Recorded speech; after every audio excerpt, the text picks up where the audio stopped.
नमस्कार, अपना उत्तर प्रदेश देख रहे हैं। यहाँ पर मैं हूं आपके साथ प्रिय दीक्षित। एक बड़ी खबर के साथ फिलहाल बुलेटिन का आगाज करेंगे। कन्नौज से बड़ी खबर है, जहां पर तहसील समाधान दिवस में पहुंचे मंत्री असीम अरुण। समाधान दिवस में अचानक मंत्री पहुंचे और आपको बता दें कि मंत्री के अचानक पहुंचने से तहसील में हड़कंप मच गया। सदर तहसील सभागार की व्यवस्थाएं कराई गई दुरुस्त। साथ ही आपको बता दें कि मंत्री ने फरियादियों की समस्याएं भी सुनी है। कन्नौज से खबर है, जहां पर आपको बता दें कन्नौज में मंत्री असीम अरुण पहुंचे और उन्होंने तहसील में कई फरियादियों की समस्याएं सुनी है और आपको बता दें कि उन्होंने कुछ समस्याओं का त्वरित निस्तारण करने के निर्देश दिए और साथ ही आपको बता दें कि उनके पहुंचने पर तमाम प्रशासन में हड़कंप मच गया है। बड़ी और अहम खबर इस वक्त की आपको बता दें कन्नौज से सामने आई, जहां पर मंत्री के अचानक तहसील में पहुंचने से हड़कंप मच गया है और यहां पर उन्होंने लोगों की समस्याएं भी सुनी है और साथ ही आपको बता दें कि मंत्री के पहुंचने से तहसील प्रशासन में हड़कंप मचता हुआ नजर आया। तो बड़ी और अहम खबर इस वक्त की कन्नौज से है, जहां पर मंत्री ने फरियादियों की समस्याएं सुनी। तस्वीरों में देख सकते हैं, यहां पर मंत्री असीम अरुण लोगों की समस्याएं सुनते हुए नजर आ रहे हैं और साथ ही यहां पर बात की जाए तो कई फरियादियों के समस्या को मौके पर ही निस्तारित कर दिया गया है और यहां पर बात की जाए तो उनके पहुंचने पर तहसील में हड़कंप मचता हुआ नजर आया। अचानक पहुंचे थे मंत्री असीम अरुण और यही खास बात है उनकी कि वो जमीनी स्तर पर उतरकर चीजों का जायजा लेने पहुंच जाते हैं और अचानक पहुंच जाते हैं ताकि जो भी चीजें हो वो उनके सामने आ जाए।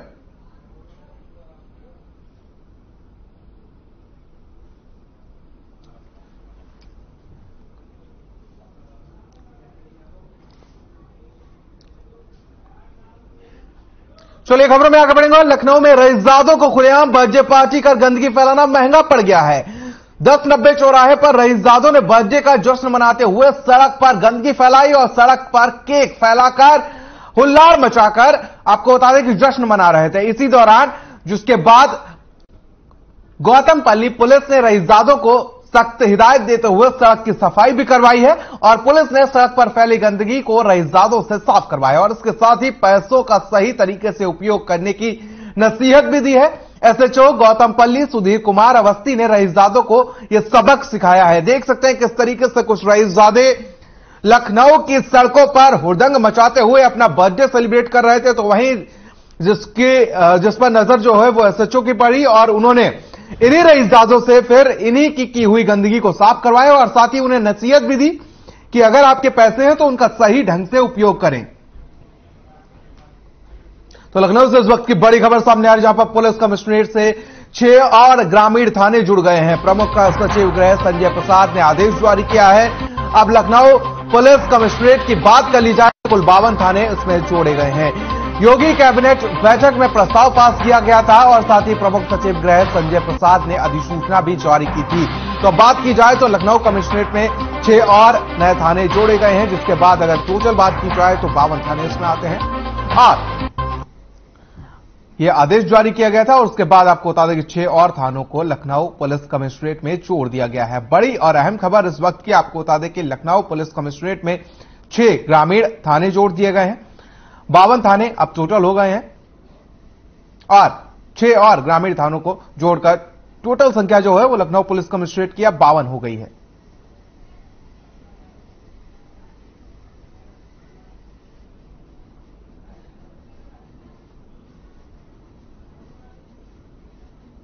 तो ये तस्वीर देख सकते हैं आप, ये आदेश है, ये वो 52 जिले हैं, वो 52 ग्रामीण थाने हैं, माफ कीजिएगा, जो लखनऊ पुलिस कमिश्नरेट में जोड़ दिए गए हैं। 52 थाने जो हैं वो अब टोटल 52 थाने हो गए हैं। 6 और थानों को जोड़ दिया गया है और बात की जाए तो यहां पर टोटल थाने जो हैं वो 52 हो गए हैं।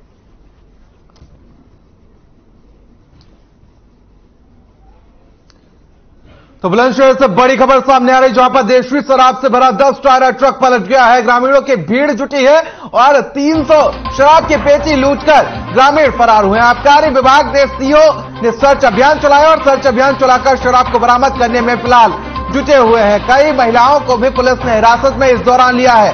खानपुर थाना क्षेत्र के पास का यह पूरा मामला बताया जा रहा है। तो बड़ी खबर इस वक्त की, एक 10 टायरा ट्रक देशी शराब से भरा हुआ पलट गया और इस दौरान ग्रामीणों की भीड़ 300 शराब की पेटी लेकर फरार हो गई। बात की जाए तो सर्च अभियान चलाया गया है और कई शराब की पेटियां बरामद की गई हैं। कई महिलाओं को भी पुलिस ने हिरासत में लिया है। वहीं प्रयागराज में डेंगू और संचारी रोग के नियंत्रण को लेकर तैयारियों की समीक्षा बैठक की गई है, जहां मंडलायुक्त के महापौर की अध्यक्षता और जिलाधिकारी संबंधित अधिकारियों की मौजूदगी में यहां पर बैठक की गई है। और यहां पर बात की जाए जिसमें पार्षदों द्वारा महत्वपूर्ण फीडबैक दिए गए हैं और वहीं मंडलायुक्त ने जोनवार समितियों का गठन करने के निर्देश भी इस दौरान दिए हैं। और जिसमें पार्षदों के साथ साथ बात की जाए तो अधिकारी कर्मचारी समेत उस जोन के वरिष्ठ नागरिक भी सम्मिलित रहेंगे।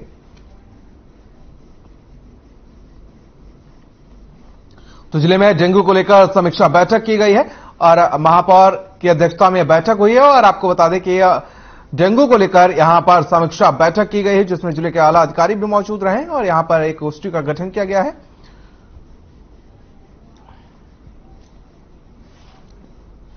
तो अमरोहा से खबर है, जहां पर चोरों के हौसले जो है वो दिन प्रतिदिन बुलंद होते नजर आ रहे हैं। चोर घटना के बाद चोरी की घटना को अंजाम देते हैं और ताजा मामला गांव नौगमा तगा के सामने आया है, जहां पर आपको बता दें कि चोरों ने जैकेट फैक्ट्री में लाखों की चोरी को अंजाम दिया। फिलहाल पुलिस ने चोरों की तलाश शुरू कर दी है और मामले की जांच पड़ताल में जुट गई है। माल निकाल लिए पीछे से तो काफी बड़ा है। हमारा चोरी हुई है जैकेट के कारखाने में, लगभग 14 लाख रुपए का माल चला गया हमारा और बना हुआ माल था, मतलब महंगा माल हमारा गया है। इसमें 14 लाख रुपए का माल था, 3600 पीस थे जैकेट के और कुछ मतलब चैन वगैरह थी हमारे जो चली गई। इसमें काफी महंगा माल था। तो ये तुम्हें किस टाइम मालूम हुआ? हमें तो सुबह में जब कारखाना खोला, हमने दरवाजा खोला 8 बजे लगभग, तो तब हमें पता चला। वो हेल्पर ने खोला हमारे, तो तब उसने बताया कि पीछे से दीवार ये कट गई है और मतलब कि माल निकल गया, माल गायब है। जी, ये कुंगल काटा था हमारा जी। और मतलब इसमें से माल निकाल लिए। पीछे से तो काफी बड़ा है टीपीयू कपड़े में, तो वो सारा माल इन्होंने पीछे से निकाल के यहाँ से निकाल के ले गए।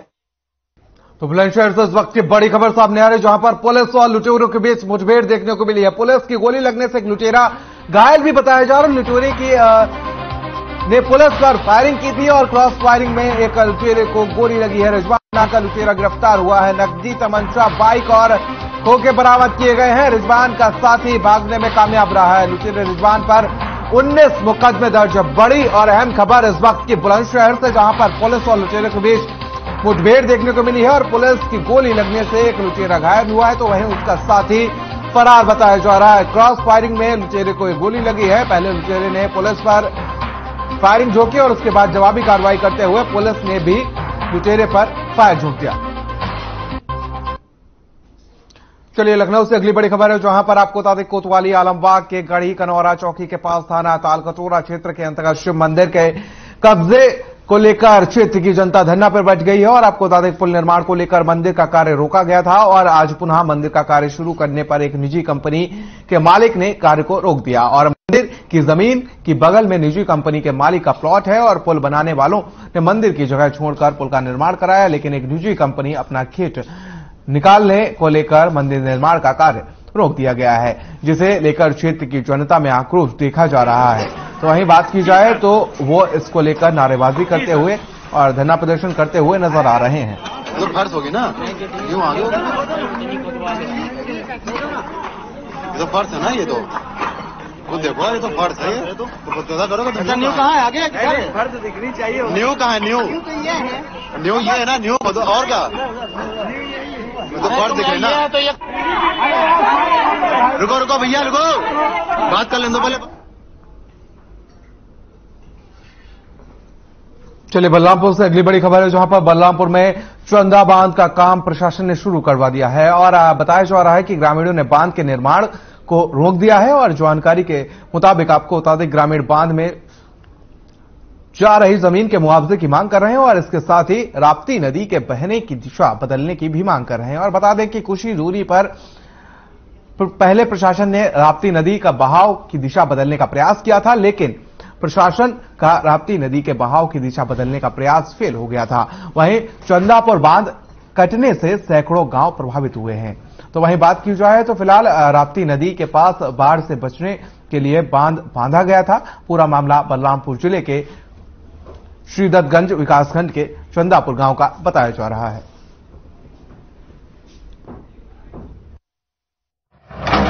तो गांव के बह गए लोग खेती किसानी, एक तो धान पूरा बर्बाद हो गया किसान का, जमीन चली गई नदी के अंदर, तो इंसान वैसे ही परेशान है। बिना जाने समझे, बिना मुआवजा दिए किसी का घर खेत गिरा दो, खोद डालो, गड्ढा बना दो, बंधा बना दो, ये कौन सा प्रशासन होता है?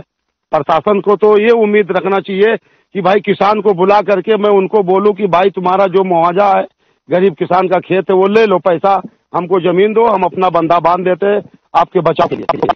अब बंधा को तो बनना चाहिए, लेकिन मुआवजा दे करके बांधिए, फिर उसके बाद में पत्थर लगाइए, तो नदी को फोड़िए, तभी कहाँ नदी फोड़ा जाए? वो नदी फोड़ा जाए वही करमहना और उसके बीच में जो हमारा सरहद है।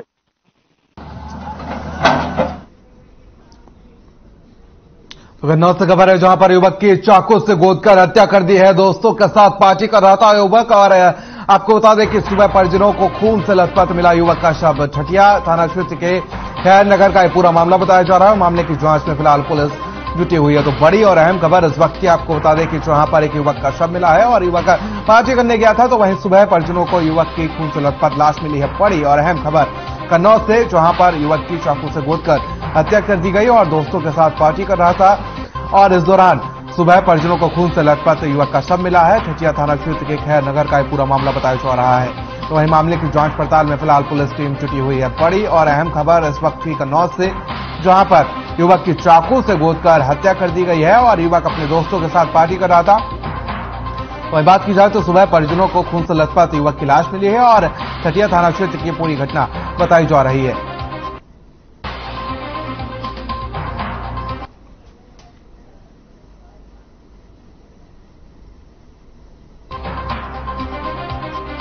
बड़ी और अहम खबर इस वक्त की आपको बता दें कि कन्नौज से है, जहां पर युवक की खून से लथपथ लाश मिली और आपको बता दें कि युवक की चाकू गोदकर हत्या कर दी गई है। और यहां पर बात की जाए तो युवक अपने दोस्तों के साथ पार्टी कर रहा था और इसके बाद सुबह युवक की लाश मिली है, जिसके बाद पूरे इलाके में सनसनी फैल गई।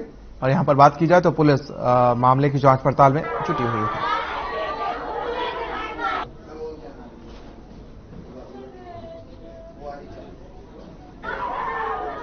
पीहर थे और पीहर से जब हम आए, अब यहाँ क्या हुआ, क्या सूचना मिली थी आपको? सूचना हम फोन कर रहे थे अपने हस्बैंड को, जब उन्होंने उठाया नहीं तो हमने सुबह फिर किया अपने दीदी के पास, तो उन्होंने आके देखा। तो क्या बताया आपको? क्या बताया आपको? उन्होंने कुछ बोल नहीं पाए, बस रोने लग गई। तो हमने बोला दीदी क्या हो गया, कि दीदी भैया नहीं रहे, बस इतना ही बताया उन्होंने मुझे। ये मर्डर हो गया। अच्छा अच्छा, कैसे हुआ है, कुछ जानकारी है? शाम को करीब में। अच्छा अच्छा, 2-4 लड़के आते हैं। अच्छा अच्छा, वो अब जो पूछताछ हुई लड़के ही बताएं कहाँ है कहाँ। अच्छा अच्छा।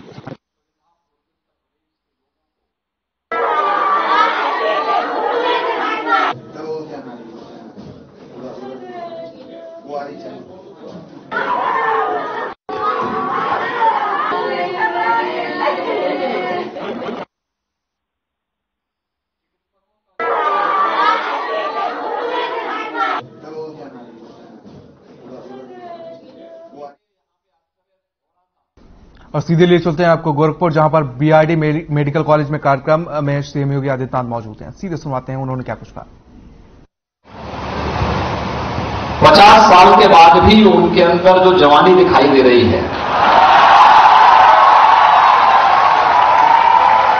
ये मुझे बहुत अच्छा लगा। और ये सचमुच पूरे बीआरडी मेडिकल कॉलेज के लिए एक उपलब्धि से कम नहीं है। भाइयों बहनों, व्यक्ति हो या संस्था, 50 वर्ष का कार्यकाल उसके जीवन के लिए बहुत मायने रखता है। मनुष्य के ही जीवन में अगर आप देखेंगे तो हम लोग ये मानते हैं, सामान्यतः हमारी ये मान्यता होती है कि व्यक्ति 100 साल तक जिएगा। 50 वर्ष की उम्र तक पहुंचते पहुंचते वह व्यक्ति अपने सामाजिक और पारिवारिक बोझ से इतना दब चुका होता है कि उसके सामने आगे के ढेर सारे प्रश्न खड़े होते हैं। और इसलिए भारतीय मनीषा ने प्राचीन काल से ही भारत की व्यवस्था को 4 भागों में विभाजित किया। ये 4 पहला आश्रम, जहां पर व्यक्ति अपनी स्वयं की शिक्षा दीक्षा में पूरा जीवन यापित करे, यानी वह समाज पे निर्भर रह करके कार्य करे। दूसरा आश्रम, जहां पर उसे अपने उन उत्तरदायित्वों का निर्वहन करने के लिए अपने पैरों पर खड़ा होना है और अपने पैरों पर खड़ा होते हुए समाज को भी स्वावलंबन की ओर अग्रसर करने में योगदान देना है, जिसे सामान्यतः हमारे यहां आश्रम की पद्धति में गृहस्थ आश्रम के रूप में मान लिया गया। तीसरा आश्रम ये वानप्रस्थ का माना जाता है, जहां पर व्यक्ति अब तक उसने अपने पैरों पर खड़ा होकर के जो कुछ भी अर्जित किया है, अब वह केवल अपने लिए नहीं, अब उसको समाज की तरफ ज्यादा उन्मुख होना है, समाज के लिए ज्यादा कार्य करना है। अब तक वो अपने परिवार तक सीमित था, परिवार के लिए ज्यादा ध्यान दे रहा था, अब उसे समाज पर फोकस करना है और समाज के लिए और अच्छे कार्यक्रमों के साथ, देश के लिए और अच्छे कार्यक्रमों के साथ कैसे हम आगे बढ़ सकते हैं, इनको लेकर के आगे बढ़ना होता है।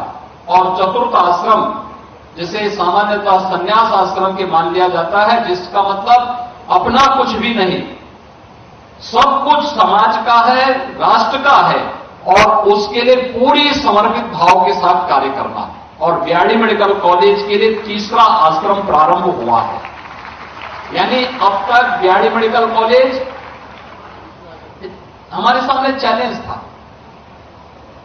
मैं पिछले लगभग 30 वर्षों से बीआरडी मेडिकल कॉलेज की यात्रा को अपनी आंखों से देख रहा हूं और मैंने इस बात को महसूस किया है, बीआरडी मेडिकल कॉलेज ओपिक्सा का दंश झेला,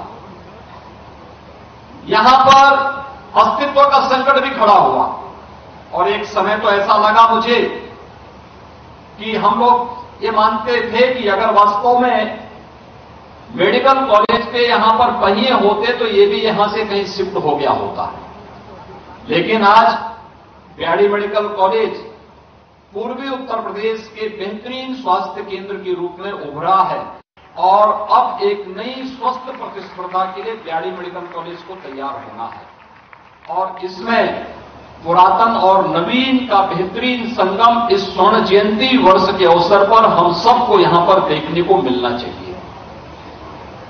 आप में से बहुत सारे लोग ऐसे हैं जिन्होंने अपने क्षेत्र में कुछ विशिष्ट काम किया है, लेकिन अपनी विशिष्टता को केवल अपने तक सीमित रखना ये उपलब्धि नहीं हो सकती। आपने जो कुछ भी किया है उसको समाज को समर्पित करने की बारी अब आ चुकी है। खासतौर पर जिन लोगों ने बीआरडी मेडिकल कॉलेज और अपने जीवन के भी 50 साल पूरे कर लिए हैं, उनको अब समाज की तरफ उन्मुख इस रूप में होना है। जब एक चिकित्सक का पूरा जीवन समाज के लिए समर्पित होता है, लेकिन अब हम अपने ज्ञान के इस प्रचार प्रसार को और तेजी के साथ कैसे आगे बढ़ा सकते हैं, यह एक महत्वपूर्ण अवसर आप सबके सामने होगा।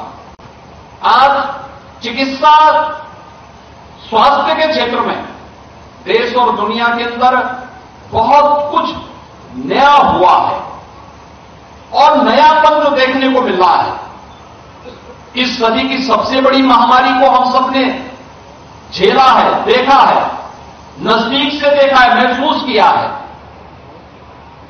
पूर्वी उत्तर प्रदेश का डेडिकेटेड कोविड हॉस्पिटल का बीआरडी मेडिकल कॉलेज सबसे बड़ा केंद्र था और बेहतरीन परिणाम भी बीआरडी मेडिकल कॉलेज ने दिया। उन सभी स्थितियों को ध्यान में रखते हुए कि वास्तव में बीमारी का उपचार ही क्या उसका सर्वोत्तम उपाय है, कोरोना महामारी ने हम सबके सामने ढेर सारे उदाहरण प्रस्तुत किए हैं। समय से लिए गए निर्णय, टीम वर्क, और अगर हम थोड़ी सावधानी रख करके बचाव के उपाय पर ध्यान देने के लिए लोगों को प्रेरित कर सकें, तो बड़ी से बड़ी महामारी को भी नियंत्रित किया जा सकता है। और आपके सामने उदाहरण है, हेल्थ इंफ्रास्ट्रक्चर में यूएस और यूरोप भारत से बहुत आगे है, लेकिन कोरोना प्रबंधन में भारत का परिणाम इनसे बहुत आगे है, बहुत आगे है। ये आप सबने देखा होगा। मौत के आंकड़ों की काउंट नहीं की जा सकती, लेकिन जब हम कोविड प्रबंधन की ही बात करते हैं, 135 करोड़ की आबादी का भारत प्रधानमंत्री मोदी जी के नेतृत्व में कोविड के आहट के साथ ही अपने आप को तैयार कर चुका था। समय के अनुरूप प्रधानमंत्री जी का मार्गदर्शन, हरेक क्षेत्र से जुड़े हुए विशेषज्ञों के साथ संवाद, शासन को सक्रिय करना, प्रशासनिक मशीनरी को जमीनी धरातल पर उतारने का कार्य करना और इस कार्यक्रम को मजबूती के साथ आगे बढ़ाने का परिणाम किस रूप में हम सबके सामने आया है, ये किसी से छुपा हुआ नहीं, और उसका परिणाम भी हम सबके सामने आया। इतनी बड़ी आबादी के लिए फ्री में टेस्ट की व्यवस्था करना, फ्री में उपचार की व्यवस्था करना, फ्री में वैक्सीन की व्यवस्था करना, केवल वैक्सीन की 2 डोजेज ही नहीं, प्रिकॉशन डोज भी हर व्यक्ति को फ्री में उपलब्ध करवाने की व्यवस्था करना। और यही नहीं, हर महामारी हमेशा अपने पीछे कुछ अपना साइड इफेक्ट भी छोड़ती थी। हर महामारी अपने पीछे भूखमरी लेकर के आती थी, और पहली बार भूखमरी के लिए 80 करोड़ लोगों को फ्री में राशन की सुविधा का लाभ देने का कार्य भी अकेले भारत के अंदर हुआ है, दुनिया के अंदर कहीं नहीं हुआ।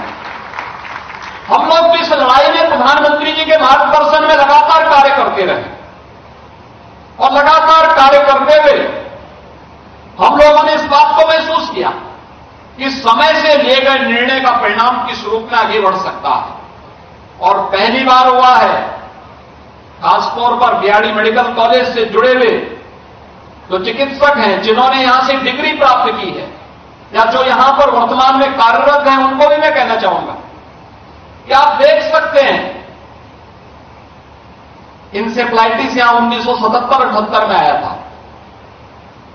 1977-78 से लेकर के लगातार 2017 तक 40 वर्षों तक मौत का सिलसिला यहां पर इंसेफ्लाइटिस के माध्यम से होती रही।